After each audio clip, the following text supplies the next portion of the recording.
DevCentral community, you know what time it is. It's Thursday at 12:30. It's DevCentral Connects. This is when we get to connect with all of you.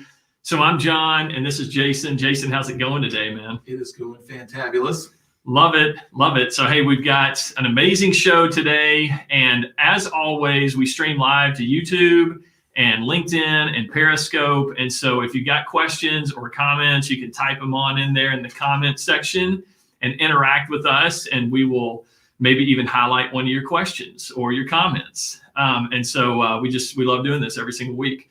So Jason, before we get started, I know that there's a lot of crazy stuff going on in 2020. It's just been an amazing year, a crazy year, a year that some of us may want to soon forget, but will not soon forget. But nonetheless, here in America, we are about to celebrate Thanksgiving. And so despite the fact that there's a lot of crazy stuff going on, there's still a lot to be thankful for. And so we will celebrate that next week. And as we celebrate Thanksgiving, the tradition is, you have a lot of food, you've got, the family and friends around the table.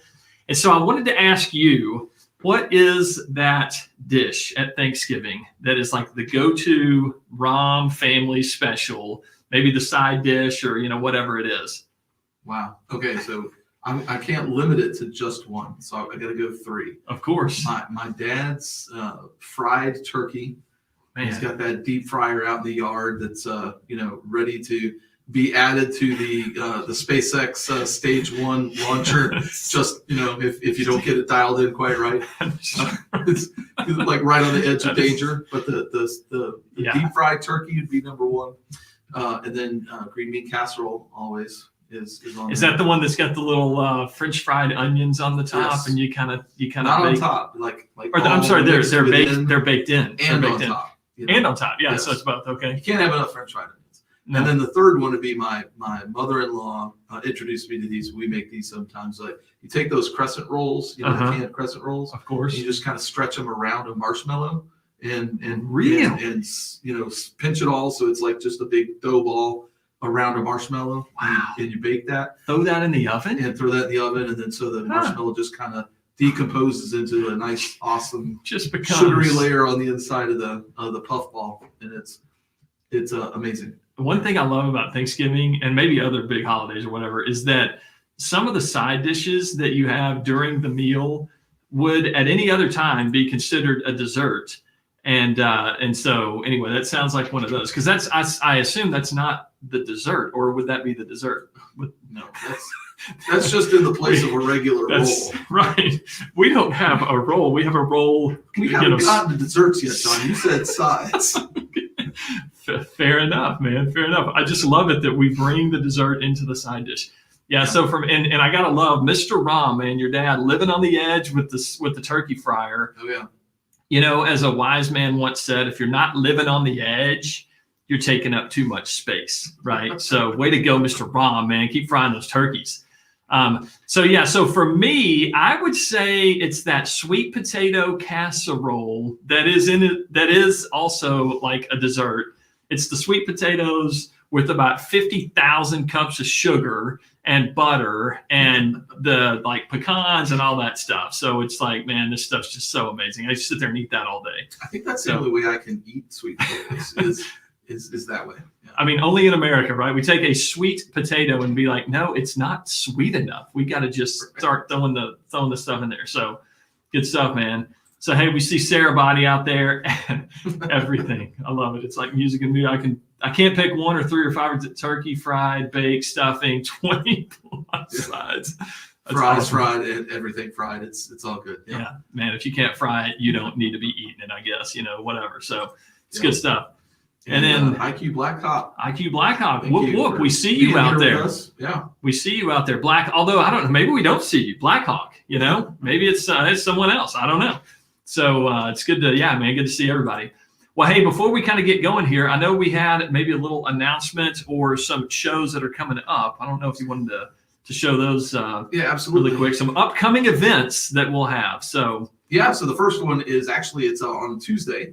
We're not going to be here next Thursday because obviously that's Thanksgiving here in America. Hang on. We're going to be eating crescent rolls surrounding marshmallows and all that. That's next Thursday. And so we won't be here. But on Tuesday, December 1st, we're doing a joint effort with Worldwide Technologies. We're going to do a Terraform lab live. So you'll have the opportunity to do the lab along with us or just come in and observe the show. We'll be talking about it throughout. It'll be a good time. Yep. Awesome. And then also 2 weeks from today, we have DevCentral Connects certification gone psycho. And we're going to be talking to a psychometrician about the science behind, how you build tests and analyze questions and whether they're good or bad questions, whether they should be, kept on the test or, put onto the test in the first place and all that. Yeah. So we'll have the psychometrician along with Ken and Heidi as always. Of course. And then December 10th, John, you have Security Sidebar, and you're going to be talking about? David Warburton will bring the heat with the phishing and fraud report that he just finished up, along with others on the team. But yeah, I joke that we're going to phish people and we're going to defraud people or fraud people, whatever. So no, but we're going to talk about all the great research that they've done on the F5 Labs team and phishing and fraud report. And so it's really good. So anyway, so that'll be a great show coming up on the Security Sidebar here in a couple of weeks. So looking forward to that. But anyway, well, hey, so today is a super special day. And, sometimes here on DevCentral Connects, you just have those days where you're like, man, I am super excited to talk to this person. And I wish we had like 5 hours to talk about all this amazing content that we're going to be talking about today. And certainly today is one of those days. So we have Miss Emily Yale from Shape Security, who is a senior data scientist and does all kinds of like crazy, amazing, smart stuff that I don't understand. That's why I'm looking forward to talking to her, because I'm like, I don't get this stuff, right? But a couple of quick things, man. You got to know she's not just a data scientist. Data scientist by day, Mount Kilimanjaro, like mountain, conqueror. I would say by night, but you probably did. I don't know if you do that by night. But yeah, she's totally climbed Mount Kilimanjaro over in like East Africa. So I would say there are a few things that scare Emily, if you've summited Kilimanjaro. So such an amazing thing. Which, man, I think we could do a DevCentral Connect show just on that, on how do you hike up Mount Kilimanjaro. I don't think it's very easy. And I think they do start at night. I think I was reading on the path anyway that she climbed. We'll hear about that from her. Yeah, but I think totally they started like 1 a.m. or something like that. So oh man, it's crazy. It's crazy stuff to get all the way to the top. Anyway, so we don't want to belabor this, but we want to introduce to you all the community, Miss Emily Yale.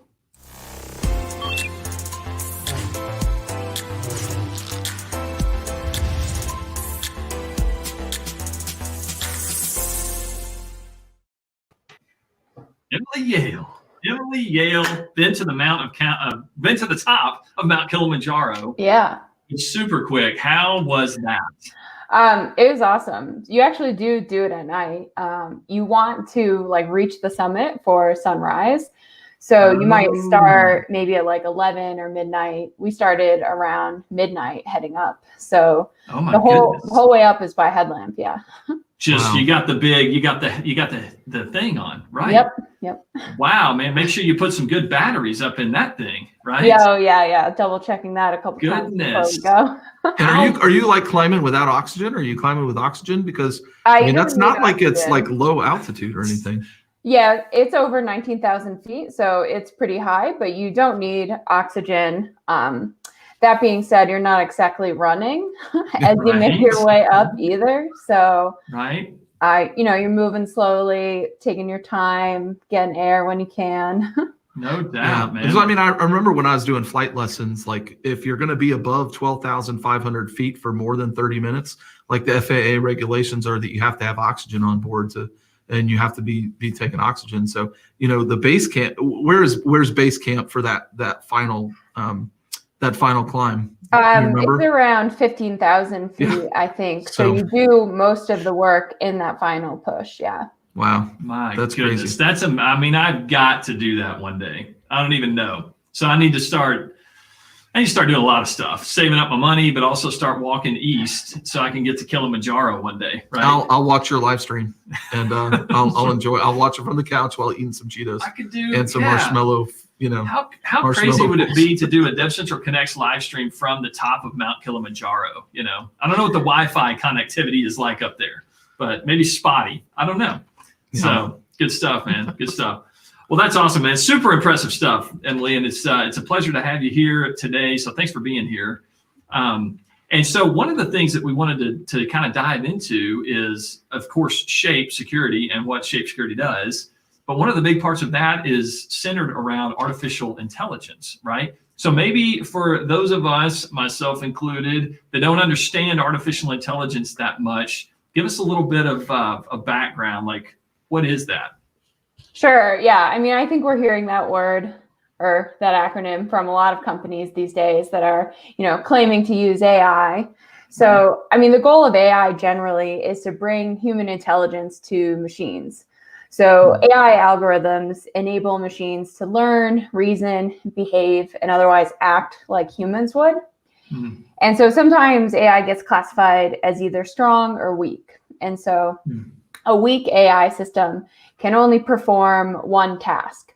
So the example I like to give for that is like a self-driving car. It's going to be hopefully very good at taking you from point A to point B, but probably not going to do your taxes for you that year. Right. Whereas a strong AI system has generalized capabilities. It can do a lot of different tasks. I think the quintessential example for me is Jarvis from Iron Man. Jarvis can do anything that he gets asked to do, and he'll think of more things that he should be doing too. So that's awesome, man. Speaking of self-driving cars, by the way, I was driving down the road just a few days ago, not far from my house, and this guy's driving a Tesla.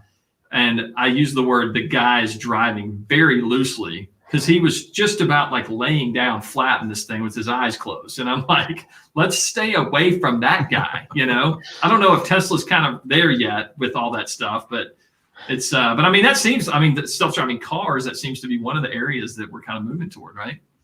Yeah, I think absolutely. We've seen pretty tremendous gains in that area recently. Nice. So I guess with artificial intelligence, so making computers do things that humans would, typically do, which my mind instantly goes to, sometimes humans do pretty crazy stuff, So maybe let's not make the machines do everything that the humans do, right?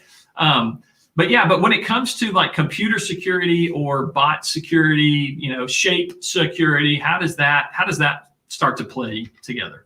Yeah, that's a great question. So I think in the general security realm, we've seen a real need to move past just signature-based methods that rely on sort of knowing exactly what is bad, and this desire to move towards systems that can take into account the behavior of what's happening and use the behavioral characteristics of what's going on to figure out, is this actually malicious or not? Okay. And so I think that's one of the roles that we're seeing AI and machine learning more specifically come into the fact, is that those types of systems are designed to learn from data without needing to be explicitly programmed. So the idea is that they can identify things that are malicious based on inherent traits and what's going on, rather than having to be pre-populated from a list of known bad things.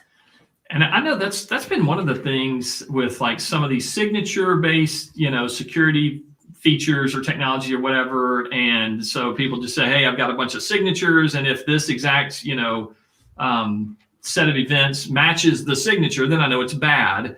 But, so it's like, hey, we need to get beyond that. We need to get to more of the behavior and say, hey, does this, is the behavior good or the behavior bad, whether it matches a signature or not, right? I mean, is that kind of one of the ideas here? Yeah, absolutely. I mean, I don't think we'll be getting rid of signatures, because when you know something is bad, don't discard that information that you have already. Yeah. But certainly you need to be more flexible about what you can pick up as being bad. Gotcha. No, that's, that makes perfect sense. And I mean, in the world of computer security, computer tech, I mean, everything moves so quickly that you need to kind of be at that cutting edge and not just rely on the old signatures, or not only rely on those, like you said. So that's really cool. Well, good stuff, man. So I guess when we talk about Shape and Shape security and AI and all that, there's other companies or other technologies that say, hey, well, we do that same kind of thing, right? It's Shape's not the only player in town, not the only game in town or whatever, right? So what makes Shape maybe a little different from the other security technologies? Sure. Yeah. So I guess first I'll start by saying, our flagship product is Shape Enterprise Defense, and that's defense against unwanted automation. So that's really our main product. Okay. And we have moved beyond that as well to protecting against manual fraud, improving customer experience, some other things like that as well. But at least my bread and butter personally is Shape Enterprise Defense, SED. So that's what I know best. And so I think there are a couple of things that distinguish Shape from other companies that are also looking to tackle this automation problem. So one of the big things for me, I think, is the network effect that we have here at Shape. So we protect a lot of big retailers, banks, telcos, other companies all across the world. I mean, most weeks we're processing several billion transactions. And the fact that some of the companies we protect are really attractive targets for different types of attacks means that we're seeing some really sophisticated attackers. So when we're developing defenses against those attackers on one company, that necessarily means that it's proactively ready for everyone else that we're protecting as well. Okay. And the network effect definitely plays into our analysis as well. So when we get to observe the same attackers, the same attack groups on different targets, that also improves the insights that we can gather about what they're doing, and in turn, how we protect our customers from that.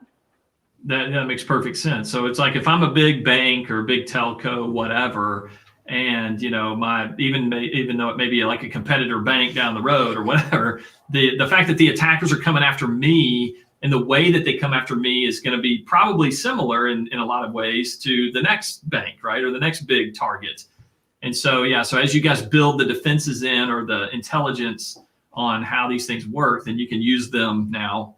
And I can imagine it's not just hey, let's just copy and paste it from this one to that one, but a lot of the underlying, processes or thoughts or whatever, approaches is the same. Is that fair to say? Yeah, I think, we can obviously take advantage of using the same signals across different customers, but I think the key for us is what we're going after are the behavioral components of how that attack is trying to occur on that platform. So that helps us be a little bit more agnostic to the particular customer, to the particular application. So that translation process, still occurs because we need to fit it into each customer's, different setup and everything like that. But the core of it can really stay the same as we move it across customers. Okay, and that makes sense. And and I've read somewhere too where as an attacker, if you're coming after like a big bank or this big target you think is going to be super lucrative for you, tons of money or whatever, they don't necessarily know as the attacker if the target is actually going to be lucrative, but rather they just have a perception that, hey, this is going to be a big juicy target, right? And so how much of that do you see where it's like, hey, the attackers think it's a big one, but it's, maybe it's not as big or that kind of thing? Yeah, that's a great question. I think we definitely observe that attackers respond to the idea that there's going to be some monetization involved. Okay. And they may not necessarily be aware of what it is they're going to get, if they do get access to those accounts, if they can make those fake accounts or whatever. Okay. So there are obvious targets to think about, like if this account has a linked credit card or a linked bank account, it's pretty clear to understand what I might get of financial value out of that. Right. But, think about accounts that, maybe they don't have financial accounts. They might not have gift cards. They might not even have like rewards points, because you can also sell rewards points. If they're still providing PII, that's probably valuable to someone somewhere, because PII can play a really significant role in larger social engineering and fraud schemes where if I come into this situation and I have a lot of this information about you, I'm much more likely to convince you to, keep listening to me and follow wherever it is I'm going with that larger fraud screen. That's fantastic. So if you're coming after me, if I'm the target and if you're the attacker and I'm the target and you've already kind of done your research to learn personally identifiable information about me, and then you call me on the phone and I'm like, I don't recognize this number, but oh, wait, by the way, you're telling me a bunch of stuff about myself. And I'm like, okay, this seems pretty legit, right? And then you can start to kind of coax me in to then now you've got my credit card number, whatever it is, right? Yeah, exactly. So yeah, it's a fascinating world to think about, how the attackers think and what they use and that social engineering, that, personal relationship piece is always just such a powerful attack method, I think. Yeah, absolutely.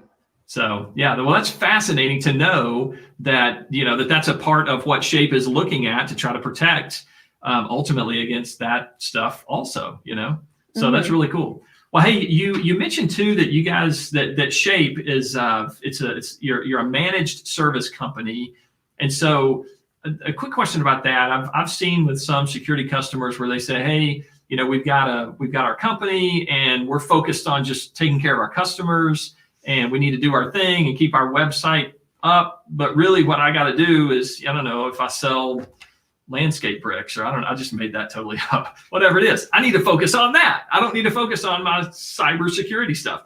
And so I think there's been a big push from companies to say, I don't have the expertise to do all this stuff, right? But it is important. So I guess, have you seen where customers are taking advantage of the, hey, we will help do this for you, like manage these security offerings for you? Has that been kind of a trend lately? Yeah, I think it is, as the attack surfaces for a lot of companies sort of like continue to grow as they increasingly move online and into these other platforms. Like even for some of the really large companies that we protect, they obviously have dedicated security teams, but there is so much security to be done that they may not really have the resources or time or interest or expertise in dedicating themselves to the specific problems that Shape is really, really good at solving. So in that case, it really makes sense to, and I would use the word sort of like partner with Shape to help you solve that particular problem, that particular pain point, because, in the cliched phrase that we're using these days, Shape is providing an outcome as a service. So we're going to really go after this problem for you, but we're not going to leave you totally in the dark about what's going on either. So we work closely with our customers to provide them with reports and briefings and let them know, hey, this is what we're seeing. This is how we're protecting you. This is what we're seeing in the industry in general. This is what we're kind of gearing up the defenses for, and all of those sorts of things, so that they don't feel like it's just totally a black box solution that we're providing for them. I got you. Yeah, that makes perfect sense. And I love the partnership. It's like, hey, we're not, if you're a company, if you're a customer of Shape, it's not like you're saying, hey, let me just throw it to you and then I don't have a clue what you guys are doing. But rather, we're going to partner with you. We're going to come alongside you and walk together in this, right? While we provide the expertise. I say we. I mean, I like to think that maybe I'm somewhat weirdly on the team. You know what I mean? Hey, it's the F5 team now, right? That's right. So, that's right. Yeah. No, I'm super excited, man. F5 is all the better for it, for sure. Well, that's awesome. So I guess as we get into, the artificial intelligence and machine learning, aspects of Shape and security and all that kind of stuff, what are some of the ways that Shape uses that, to do what it does, I guess? Yeah, that's a good question. I think, why don't we hop over to the slides real quick? Sure. We'll kind of talk a little bit more about Shape, and then we'll see where that piece kind of fits in. Yeah. Tell us the story. Yeah. All right. So the story here is, this is our pretty typical setup of how Shape Enterprise Defense works. And so signals, those are the core of Shape. And so we start by collecting those from web pages, either using JavaScript or from native mobile applications using our SDK. And signals will typically fall into three categories. So we have behavioral signals. Those capture information about what's going on from the user interaction with the web page or the mobile application.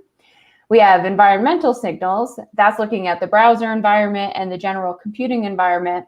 And then we have network signals. And network signals are capturing your typical layer 7 information. So things like IP address and HTTP headers, those sorts of things fall into that network category. Super cool. Okay. So what we have going on with SED is stage 1, real-time processing and decision making. And so this is where we decide whether or not the transaction is automated. And so if we determine that it is automated, we take whatever mitigation action that particular customer wants to take. So sometimes we'll block that post, we'll drop it, or we'll redirect it. And human traffic is going to reach the origin server sort of as normal. Okay. And so we also have a lot of models and humans looking at the data sort of continual basis from various long-term storage centers. And this is what we call the stage 2 detection. So on the model side, we'll have things that are looking at really long-term data. We'll have things that are looking at really short-term data. But generally, we're taking advantage of this ability to be able to store data in the aggregate and analyze it in the aggregate. So those models will fire alerts that our SOC team will look at, and they'll figure out whether that traffic is actually malicious. And I think that this is an important point to make as well. So yeah, we are investing, a lot of time and money into these models, but they're not just operating totally autonomously. So we have humans that are continually looking at the output of these models, making improvements, and actually verifying that the alerts that come from them are genuinely malicious traffic. Okay. So if they've decided that it's malicious, the SOC team is going to work with our tactics team in order to develop new protections and then push those out to our customers. And then another specialist team that we have in this stage 2 is my team, which is threat analytics and reporting. And so we sit in the Shape Intelligence Center, and we do all sorts of different in-depth investigations on the data. So we'll do quarterly reviews of a customer's traffic. We'll do deep dives on really advanced attacks. We'll do reports on financial aggregators, all sorts of different things. Nice. Okay. So that's the human intelligence coming in with the machine intelligence. Yeah. Yeah, that makes a lot of sense. Okay. Yeah, and so I think we've kind of alluded to some of this earlier, but so, this rules and models thing can sort of cover anything in this larger AI kind of Venn diagram. Okay.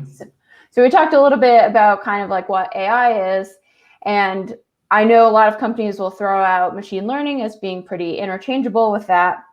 And so the purpose of this graphic is just to kind of illustrate like machine learning is actually just a subset of AI. So it's not everything of AI, but it is a particular part of it.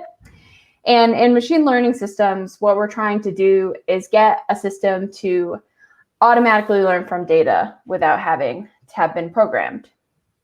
And then within machine learning, I think we also hear the term deep learning a lot as well. And that's just, again, a subset of machine learning. And it refers to the use of a particular deep neural network architecture. So deep usually means that there are 2 or more hidden layers.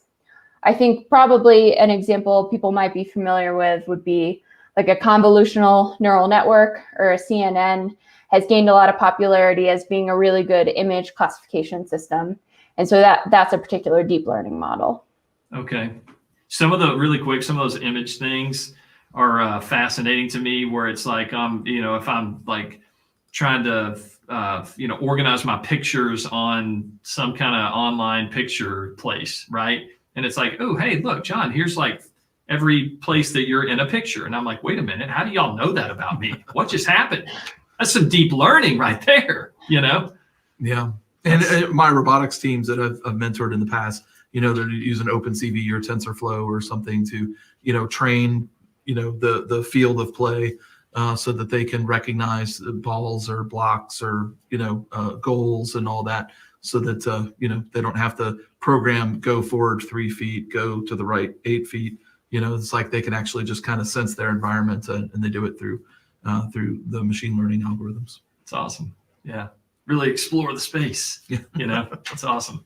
That's awesome. Yeah, I love it, man. It's not just learning. It's not just machine learning. It's deep learning.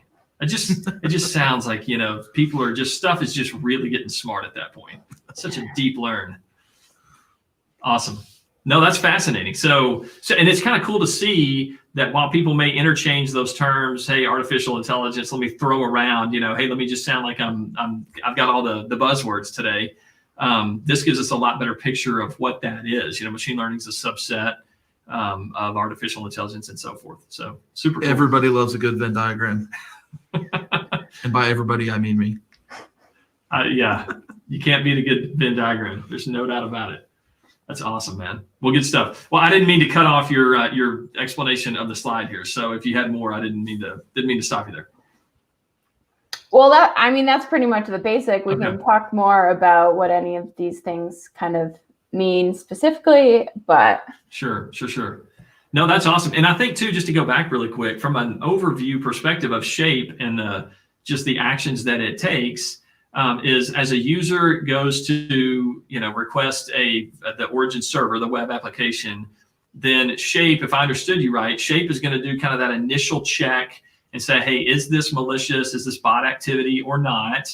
And if it's not, then it goes a little deeper, and maybe it has already learned by that point that, hey, this is human and I'm just going to let it back to the origin server. Or maybe it's like, I'm still a little suspicious. I'm kind of on the fence with this thing, and so I'm going to dig a little deeper, do that second step. And then if it passes that second step, okay, now you can finally get back to the origin server. And I don't mean that from a latency perspective, not that it takes a ton of time, but anyway, but maybe you could, is that right though, that it's kind of that 2-step process and also it's super fast? It is super fast, but I think the second step really happens, I would say, like outside of that specific transaction. So at the time that we need to decide if you're going to the origin server or not, that's totally stage 1.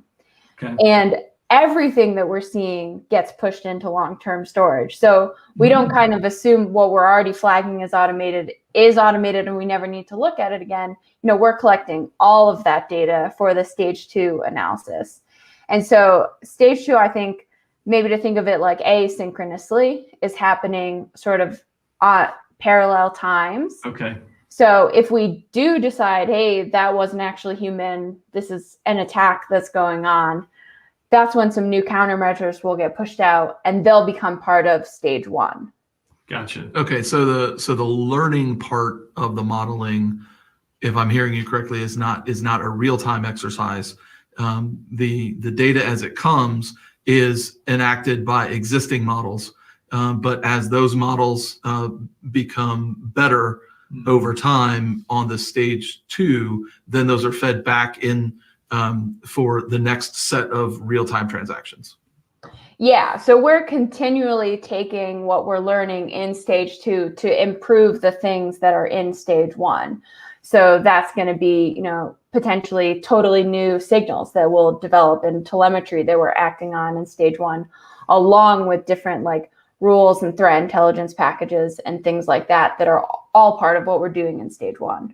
Okay, nice. Stage 1 sounds pretty legit. It's being fed by a lot of really good intelligence, and it's only getting better. Stage 1 never gets worse; it only gets better. Yeah, so, I think that's the goal of most security systems, anyway. It's not to overstate the obvious, I guess, right? So good to go. Good to go. Well, hey, so I've heard about this, the Shape Intelligence Center, the team. What does the team do? So maybe you can give us a little, peek under the hood of the team. Yeah. So what the team does, that can vary pretty significantly from day to day. So I guess I'll start first with who we are. Yeah. So the Shape Intelligence Center, we call it SICK internally. SICK. Consists of the team where I sit, which is TAR, Threat Analytics and Reporting, our VP, Dan Woods, and our Director of Web Threat R&D, Jared Overson. Okay.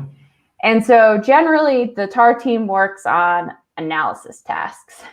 Okay. And that can vary really significantly from week to week. So we'll do standard customer briefings on, here are the attacks we've seen against you for this length of time. We'll do log analysis for customers where we don't have all of our telemetry deployed yet, but they want to get a sense of the automation that's going on their application. We'll do advanced attack deep dive. So if we saw something really super interesting that was a big deal for a customer, we'll give them a really thorough deep dive into exactly what was going on in that attack. We look at industry-wide data for trends. So we protect a lot of banks, for example. So we'll take a look at what's going on in the financial sector generally. What sort of trends and things are we seeing there? We collect dark web data for research for potential clients. And I would say all the things I've just listed are things I've definitely done personally. So it probably doesn't even cover the full scope of what my team does. Wow.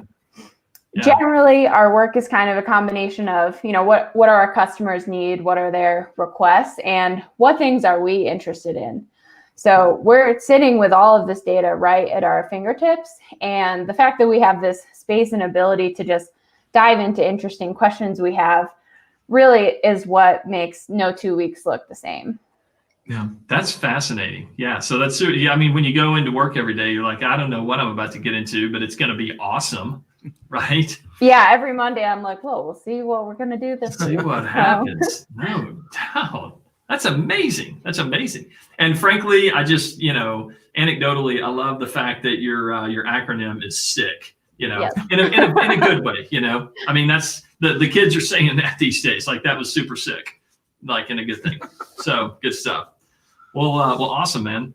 One thing that I wanted to let everybody know as well is Emily has written several articles on DevCentral, and they're amazing, and I've learned a lot. And one of them that I think is fascinating is the JavaScript one that you wrote, where you're like, hey, let's dig into some mining JavaScript events. And so I wanted to just kind of pick your brain on that just a little bit. But then from the larger context that bot activity is a real problem these days, right? So I wanted to get your thoughts on that as well. But so maybe we'll start there. So on the bot activity stuff, how big of a problem is it really? Is automated traffic and bots, and how big of a nuisance is this? Yeah, that's a great question. I think it would be pretty hard for me to come up with a real estimate for all traffic, but my sort of general experience is that a lot of companies are underestimating how much automation they see. So there are times when we go in line with a customer and 99% of their traffic is automated. 99. Actually, yeah, I've even seen 100% because they had a deprecated endpoint that was still reachable. So there were no humans on that endpoint, but lots of automated traffic. So okay, goodness. So automated traffic is a thing for sure, a thing that we collectively need to be concerned about. Yeah, I think we've talked about this a little bit earlier about that sort of concept of potential monetization and things like that. But other targets to consider are scraping targets as well. So let's consider like a retailer who is tired of being continually undercut by third parties who come out with knockoffs. So they might be a valuable target for automated traffic as well. And certainly, I think some of the more interesting kind of automated traffic that we see sometimes are sneaker bots. So sneaker bots. Tell us about those real quick. So I'm thinking about my Nike Air Jordans. Are they like automated now? Whatever. Yeah. So people are very into shoes. Of course. And in particular, when there's going to be some sort of limited high value release of like the fanciest Air Jordans, for example, there are a lot of people who are very interested in making sure that they get those shoes. And one way to really improve your ability to speed through that website to get through those shoes is to automate that process. And so there's a lot of really interesting development on what sneaker bots are doing to try and combat anti-automation defenses. Interesting. That is fascinating. Well, I'm That's just thinking fascinating. about the entrepreneur in me is thinking, not necessarily because I want the Air Jordans, but if everybody wants them and I get them all, then aftermarket on eBay can jack that price up, right? Bingo. Yo, So- for sure. And so that's definitely an example of the obvious financial lucrative sense of that. So Yeah. That's amazing. That's amazing. The links that people go to get these things, it's fantastic, or fascinating, I should say. So in the spirit of this bot activity, you wrote an article on DevCentral about mining JavaScript events. So effectively what's happening here is you've got a web application that a user, or maybe not a user, is interacting with. And so I guess when I think about, hey, I'm going to interact with a web application, I'm going to order something on Amazon.com, or I'm going to get my Air Jordans from Nike or whatever, right? And I just go, I click, I type in my credit card number. So that's how I think about interacting. And that is interacting. But the truth of it is, all these different little movements are happening. All these different little actions are happening. Like I'm physically moving my mouse around the screen, and I'm like hitting the enter button, or my email, the keys on the keyboard. So you talk about this idea of the magic mouse, and I love that. And so from a bot perspective, maybe tell us what this magic mouse is and how that can help you discern, like, hey, this is not normal human behavior. yeah, great question. So there are a lot of things happening when a user or not a user tries to interact with a website. Yeah. And so generally, there are automation tools that will let you try and mimic those things. And some people are better at using those tools than others. So the magic mouse, for example, is what happens when you will see mouse click events in very different coordinates. But there's no mouse movement to get from those different coordinates. So that's pretty hard to do by a normal user using a mouse, as you might imagine. Yeah. But if you're using the force. Yeah, of course. Is this baby Yoda doing this stuff? Like, what is going on? Right. Okay. Yeah, so it could be Baby Yoda, but it's probably an automation tool to simulate those mouse clicks, and they forgot about including mouse move events. Nice. Yeah, that's true. I've never moved the mouse from this side of the screen to that side of the screen without going through the middle of the screen, Yeah. I can't speak for Jason. He's pretty good at that stuff. I don't know. So, or even the precision movements, right? Even if there was a movement, like I would be amazed to see my own mouse tracks, because like I have a very, very unsteady hand. I could never be a surgeon or a painter or anything, because my mouse is like probably just some jaggedy path from A to B. Yeah. If you ever use those drop down search bars like used to be on DevCentral, those maddening, like, it's like you're trying to get to the search bar, but you slid off and then it goes away. And then you have this back and forth where you're about ready to just throw the mouse out of the room. Yeah, talking about a magic mouse, about to be a dead mouse. Right. Yeah. And so those are things to look for as well. So like, what's the velocity as someone is moving that mouse across? What does their path look like? So like straight line movements are a pretty good sign, because as you mentioned, not only would it be hard for you to do that if you were really thinking about it, I don't think you usually think about that when you're trying to like log into your bank account, for example. No, right. So I just want my Air Jordans, Emily. I don't care about moving exactly in a straight line. It's frantic when you're trying to get those sneakers. Right. There's no way. It's going to be all over the place. But it's interesting to think about it from the end point of being a user and just a regular user. You're not thinking about that stuff, but as a person looking at it, it's like, well, what could happen, say, if I do these things? Because you think about developing on the development side, you use a library like jQuery or whatever, and you're only going to pull out the 5 or 6 different things that you actually want to use on a page. Mm-hmm. But I'm not thinking about the breadth of everything that's actually in the library.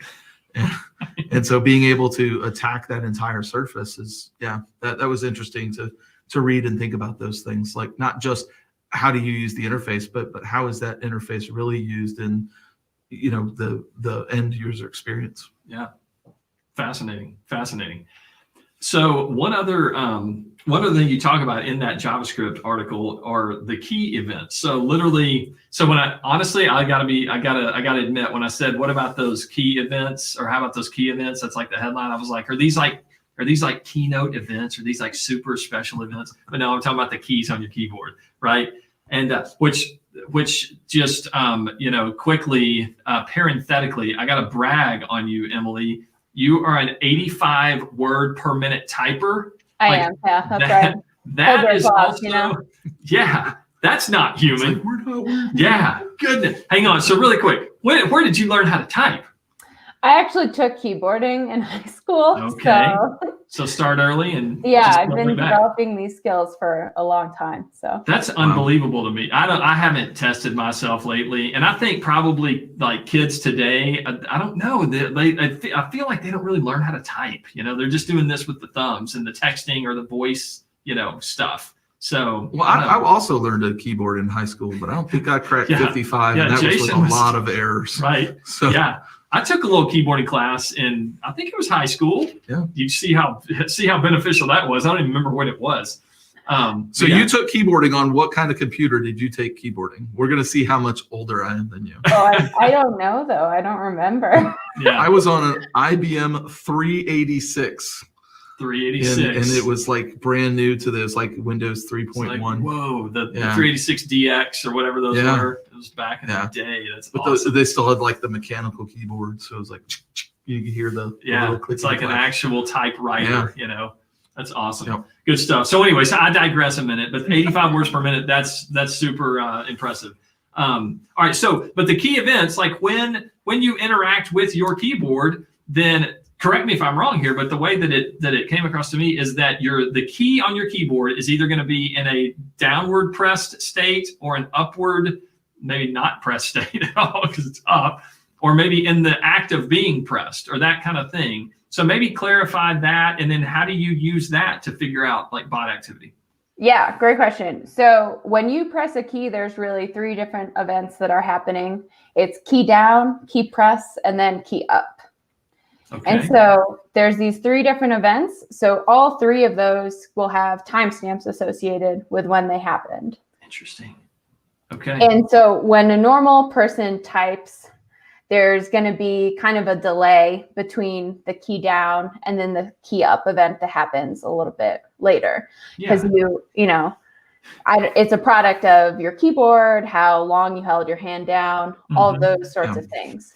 Yeah. So something that you can look at are all those different time intervals.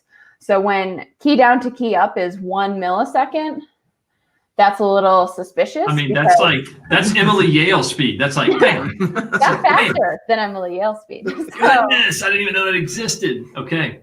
And you can also just look generally like how many keys got typed in, whatever X length of time, which is, going back to my impressive like words per minute, it's still not going to mean that I'm typing several words in a span of 10 milliseconds or something like that too. Yeah, so that's crazy.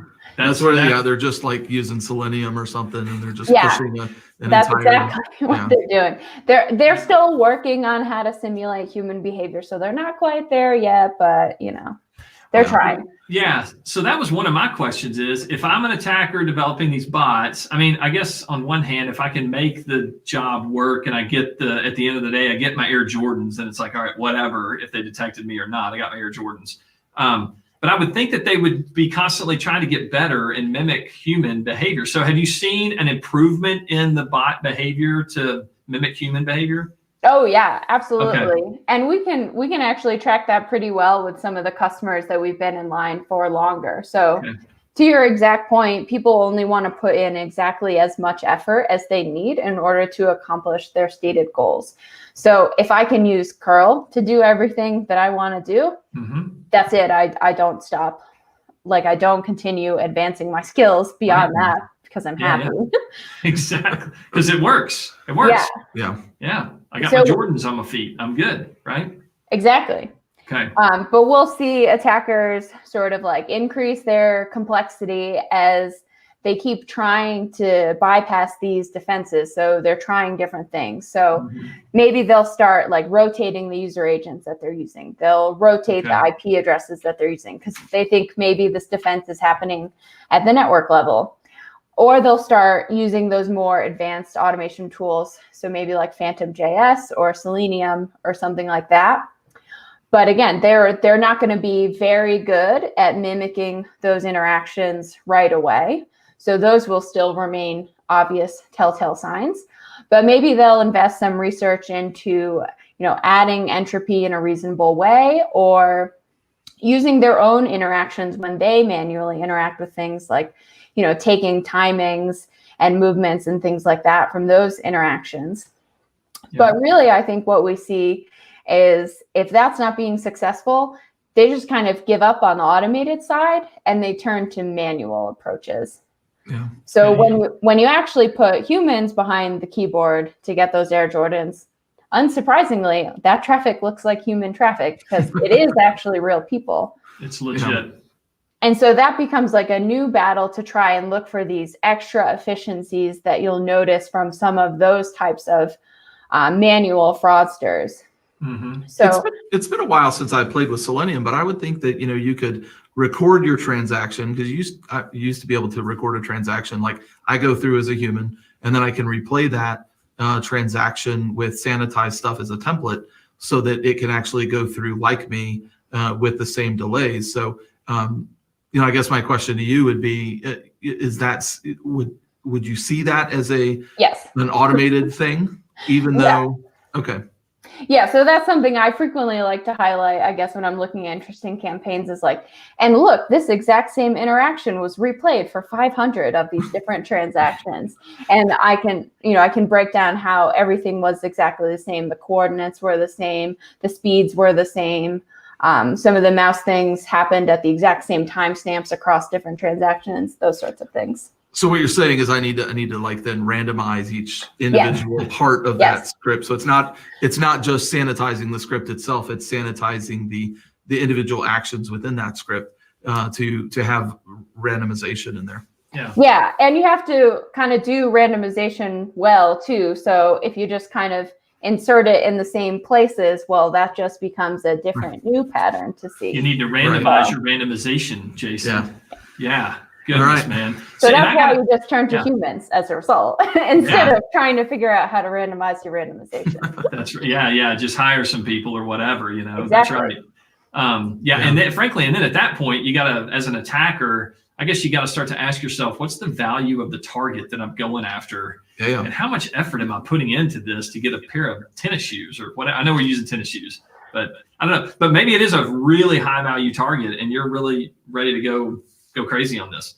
There really is a great aftermarket for those fancy Air Jordans, though. So it definitely seems to be worth the effort for a lot of different groups that we see. So yeah, that's fascinating. Awesome, man. Awesome. So, and I got to think too, I know we won't get into it now. I know we're kind of getting a little low on time, which is crazy. This has gone by like that fast, at least for us. Yeah. But you talk about like screen dimensions, visibility events, like, hey, am I clicking a mouse, over here and it's not even on the screen? I've never been able to do that. Yes, just you won't be able to. Right. Yeah, exactly. I'm a human after all. But and then I got to think too, maybe you can speak in general terms to this, but I got to think, as you talk about, hey, there's key events, there's, these screen dimensions, there's mouse pointer actions, there's all that stuff. I got to just think that Shape and its like intelligence, bucket, this deep learning stuff that you guys have has a whole lot more than just mouse movement and keystroke kind of stuff. Like you've been able to really put a whole bunch of different stuff into the intelligence that you use. Is that true? Yeah, we have a lot of telemetry and a lot of things are very valuable to look at. So exactly. So I think it's awesome. So for those attackers out there that might be like, ooh, I'll just kind of randomize my keystrokes. It's like, no, there's about 5 million other things that you guys are also looking at that you haven't been able to fully, dive into today. Yeah, we're not blocking traffic solely on the basis of, I think they might have typed too quickly, so. We got the world's fastest typer, and that's the only thing we look at. No. It's a lot deeper than that. And I can only imagine how deep it really does go. But from the customer perspective, though, if you're trying to say, hey, I need to be protected from all this bot, automated activity, then that's super encouraging, that it's like, hey, this technology is going to really keep me safe, right? Yeah, and I think customers really value when we can give them good insight on exactly what we're seeing. And obviously, we're not going to reveal intellectual property in the course of one of those briefings, but to give them a sense of these are some of the specific types of signals that we're using. This is the information that we're seeing. And we'll show replays of interactions that actually happened that were part of an automated campaign. So we'll take all of that mouse key event and we'll put it together into something that they can actually watch and understand and see. Yeah, I understand why that's automated traffic, Yeah. No. That's so cool. Super cool. Super cool. And I am just fascinated by all of it. And, I guess, like we said kind of earlier on, we're not talking about traffic that only affects like this little niche group of the internet over here on the weird corner of whatever, right? I mean, this is a massive problem that affects everybody. I mean, if you are a customer and you have, any kind of presence on the internet, you are affected by automated traffic, right? Yeah. And so you're going to need this kind of protection. So, and Shape does it better than anybody else. At least that's what I think. That's what I think. So no doubt. Yeah. Well, we got Emily, at the wheel. So, I mean, we feel very confident about this. That's right. So good stuff. In the sick team, sick in a good way, Yeah. So sick. Well, good stuff, man. Well, I know we've gone through a whole lot of stuff today. We're almost at the hour, which, like I said, has just flown by for us. But I wanted to let you give any kind of last minute thoughts or maybe, points that you didn't have a chance to make yet or anything like that. I don't think so. I mean, we really covered a lot of different things. So yeah. Well, hey, man, it has been a pleasure to have you on. And man, maybe one day we will live stream from the summit of Mount Kilimanjaro. Be like, hey, here I am at 19,000 feet, trying to get oxygen or whatever. So that's fantastic. I'll take the helicopter and I'll see you at the top. Is there a whatever? Is there a ski lift that goes all the way to the top? Good stuff, man. Well, that's awesome. Well, Emily, thanks for doing all the great work at Shape. Thanks for keeping everybody safe out there on the internet. And thanks for joining us on DevCentral Connects today. We really appreciate you being here. Absolutely. Thank you for having me. I had a great time chatting with you guys. It's been awesome. All right. Well, hey, you guys take care. All right, man. Well, what a pleasure to have Emily on. And just to know that we are in the very capable hands of the SICK team, the TAR team at Shape. So this is really, really cool. Yeah, we had some comments in there. Yeah, let's Tony, this interview was sick. Yes, it was. Tony, I can only assume that's I'll take that as a compliment, right? Yeah, we had a question in there. Is there an integration into ASM or advanced WAF, or is it standalone product? I actually don't know the answer to that, but hit me up on DevCentral at f5.com and I'll get that answer for you. Yeah, we'll circle back on that product stuff. Yep. So, and of course Daryl and Boo out there. Daryl and Boo, man. So many of you probably know the Daryl and Boo show, but if you don't, go check those guys out on the Daryl and Boo's Hour on YouTube. So awesome. Tafara Mwandi, we see you with the magic mouse, man. It's I just found that stuff fascinating. Yeah, fascinating.